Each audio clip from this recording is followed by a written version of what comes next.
관장신 보살님이 생각이 얼마나 무서운 힘을 발휘할 수 있는지 확인할 수 있는 기회가 왔던 것입니다. 이 보살이 그새 뇌종양 수술을 받은 지 단 1년밖에 안 됐는데 또다시 담낭암이 또 발견된 것이었습니다. 그러니 얼마나 한심하겠어요. 그래서 대학병원에 가서 수술 날짜를 잡아놓고 집에 돌아와서 기도하자니 지난번에 다짐했던 기억이 떠올랐던 것이었습니다. 그래, 내가 그래도 붙자 이거 연불행자인데 2번씩이나 수술에 의존해야만 되겠는가? 그렇지 않습니까? 한 번 수술한 것도 참 큰 고역이었는데 2번이나 이렇게 할 수 있겠는가 해가지고 대의왕이신 약사열의 부처님께 부탁해보자. 그런 결심으로 수술 날짜를 50일을 앞두고서 연불에 돌입했던 것입니다. 그러니 뭐 이렇게 끔찍한 담낭암 수술을 또 해야 되니 정말로 간절하게 연불할 수밖에 없잖아요. 안지나 서나 연불을 입에 달고 살고 살았고 부철주야로 연불하려고 노력했죠. 가족들도 다 같이 합심해서 기도도 하고. 근데 정말 놀랄 수밖에 없는 일이 발생했어요. 수술을 한 일주일 앞둔 날 우연히 남편이 친구한테 내 얘기를 했는데 그 선배 중에 담낭암 분야의 최고 권위자가 있다고 말하더라는 것입니다. 그러면서 그 사람하고 전화 통화해가지고 한번 좀 봐주기로 했다는 거예요. 그래서 그 다음날로 그 친하다는 선배가 근무하는 종합병원을 찾아가서 재검사를 받기로 했어요. 그리고 이제 아주 철저하게 이제 여러 가지 것이 있더니 여러 가지 찍고 보더니 그 선배 의사가 결론을 내리더라는 것입니다. 많은 의사들이 이런 걸 가지고 혼동하는데 이것은 암이 아니라 그 부위가 약간 부어 있어서 암으로 보일 뿐이라고 이렇게 결론을 내린 거예요. 그러니 암 수술을 해야 되는 그런 입장이었는데 연불 기도를 하니까 이렇게 다른 진단이 나와가지고 확실한 진단을 다시 하게 해가지고 그게 오진이었음을 발견해가지고 수술할 필요가 없게 되었다는 것이죠. 또 여러분들이 잘 아시는 칼이 3번 부러진 이야기도 잘 아실 겁니다. 그 관세음보살 보문품에 보면 죄를 지어서 감옥에 들어가도 풀려나게 되고 설사 칼로 목을 쳐도 살아날 수 있다고 그렇게 돼 있잖아요. 근데 실제로 옛날에 성경백이라는 사람이 정말 큰 죄를 지어서 강가에 가서 사형을 당하게 되었습니다.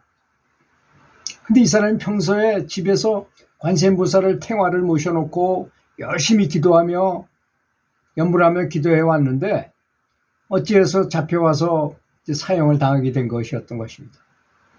그래서 죽는 순간까지 한 번이라도 더 관세음보살을 해야 한다고 생각하고 감옥 안에서 연불을 했는데 이튿날 관가에서 목을 치려고 망나니가 춤을 추다가 목을 탁 치니까 그만 오히려 칼이 땡가랑하고 부러지더라는 것입니다. 그래서 다른 칼 가지고 또 망나니 춤을 추다 또 내리쳐도 또 부러져. 세 번째까지도 칼이 다 부러졌어요. 칼이 다 부러져 버린 것입니다. 그래서 너무나 이상한 일이잖아요. 이게 사람 목이라는 게 말랑말랑한 그런 것인데 한번 싹둑 잘라져 버리고 마는 것인데 3번이나 칼이 부러지니까 망나니가 성경백한테 물어봤어요. 어째서 그 칼이 잘 부러지는 칼도 아니고 다른 사람은 한 번만 쳐도 목이 떨어지는데 당신은 3번이나 쳐도 목이 붙어 칼만 부러지게 되니까 이 이유가 무엇이냐고 물어보더라는 것입니다. 그래서 그는 저도 다른 일인지 모르겠고 특별히 제가 남들과 다른 것은 단 한 가지인데 관세음보살님 탱화를 모셔놓고 늘 기도하는 것밖에 없다고 했다는 것입니다. 그래서 그 이제 상부에 보고가 되고 보고를 하게 되고 주위를 다시 쫙 이렇게 보니까 그 죄를 다시 한번 재조사하게 되어서 무고죄로 석방해 주었다고 하는 것입니다.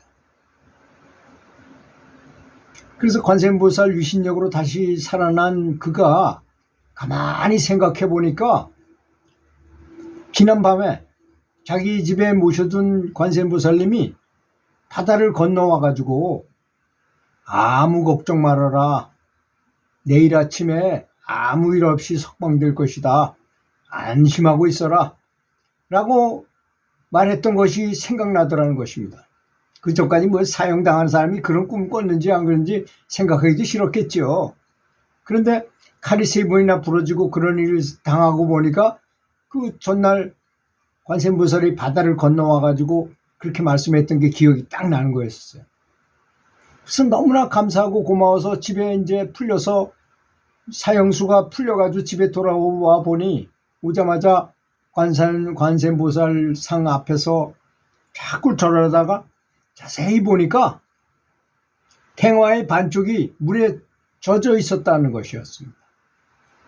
그러니까 꿈에 나타나신 것과 같이 관세음보살님이 바다를 건너와 자기를 구해주느라고 탱화의 반쪽이 물에 젖었었다는 것이었습니다. 참으로 불가사의한 부처님의 위신력이 아닐 수 없지 않습니까? 또 조선 선조 31년인 1831년 어느 추운 겨울날에 강원도 철원군에 있는 보계산 심원사에 한때의 거지들이 몰려왔어요.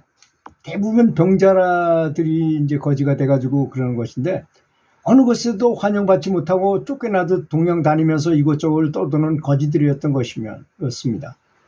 그 무리 속에서 피골이 상접한 채 추위에 벌벌 떨고 있는 10살가량의 어린아이가 끼어 있었습니다.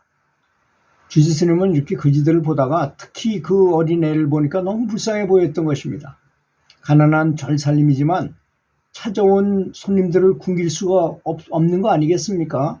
따뜻하게 한 끼를 대접한 주지 대현 스님은 거지 왕치에게 말하기를 겨울 한철이라도 내가 돌봐주겠으니 이 아이는 너무 어리니까 얘는 좀 두고 가라고 했습니다. 거지들도 아픈 아이를 데리고 다니니까 곤란했던 처지라서 이제 스님 말씀대로 고맙게 받아들이고 애를 맡겼어요. 그 스님이 아이의 신분을 이름 물어보니 아이의 고향은 전라도고 이름은 정씨고 성은 정씨고 이름은 영기라고 했는데 조선 중기 대학자로 이름이 높았던 정경세의 후손으로 좋은 가문의 출신이었지만 아버지가 일찍 돌아가신 뒤 시집간 누이 집에 얹혀 살다가 문둥병에 걸리자 그 집에서 쫓겨나서 거짓대에 들어갔다는 것이었습니다. 스님은 아이가 불쌍해서 견딜 수가 없었습니다. 자기가 대신 아플 수만 있다면 설사 문둥병이라도 자기가 앓고 싶은 심정이었던 것입니다. 스님은 간절히 기도하면 병을 고칠 수 있다고 아이한테도 일러주고 아이도 병을 고칠 수 있다는 말에 스님에게 이제 매달리게 됐어요. 아이는 방 하나를 주신 스님의 병을 낫게 해달라고 간절한 마음으로 관세음보살을 부르라고 그랬어요. 운동설원의 문둥병 거지아이에게 방 하나 주신 것도 고맙고 고마운 일인데 배불려 먹여주고 배부르게 먹여주고 오직 기도만 하라고 하니 너무나 고맙고 감사해서 관세음보살님께 매달렸던 것입니다. 앉아나서나 오가가나 아침부터 밤까지 관세음보살 귀신이라도 든 사람처럼 미친 사람처럼 불러대더라는 것입니다. 부르다가 졸음이 온다거나 기운 생기면 얼른 스님의 얼굴 떠올리면서 관세음보살을 불렀어요. 목도 잠기고 피가 나와도 아랑곳하지 걸으면서 하니 다리가 붓고 걷기조차 어려워서 관세음보살을 그래도 관세음보살을 놓지 않았던 것입니다. 이렇게 지독하게 죽자 살자 부르니 이내 안정이 되고 맑아지니 몸도 가볍고 기분도 점점 좋아지니 더 열심히 불렀습니다. 때로는 먹는 것도 있고 잠자는 것도 있던 채 간절하게 관세음보살 연불에 빠졌던 것입니다. 그렇게 아이답지 않게 무섭게 기도를 하기를 50여일 되던 날 아이 꿈에 노스님 한 분이 나타났어요. 노스님이 아이의 머리를 쓰다듬으면서 전생의 죄업 때문에 피고름 흘리는 고통을 받았지만 이제 이토록 간절히 기도하니 어찌 무심하겠느냐 하면서 아이의 온몸을 부드럽게 이렇게 쓰다듬어 주었다는 것입니다. 스님이 손길이 닿는 곳마다 살갗이 가득하던 종기가 모두 사라지고 몸이 날아갔듯 가볍게 느껴졌다는 것입니다. 온몸을 다 쓰다듬은 노스님은 이 병이 모두 나았으니 스님이 되도록 하여라. 틀림없이 큰 스님이 될 것이다 하고 말씀하시고 사라졌다는 것입니다. 그 꿈이 뒤에서 벌떡 일어나서 기적이 일어났죠. 온몸에 그 문둥병이 거짓말처럼 깨끗이 사라지더라는 것입니다. 그리고 눈썹도 새까맣게 다시 나오고 스님이 되겠다고 서울 삼각산 성가사로 가서 삼위기를 받고 나무라는 법명을 받았다고 합니다. 그 승려가 된 뒤에는 관세음보살 인해를 잊지 않고 수행에 전념했고 33살 때 전국을 유력하면서 선지식을 찾아다니며 경론을 배우고 율장을 공부하고 기후를 청정히 지켜서 율사로서 널리 이름이 알려지게 되겠다고 합니다.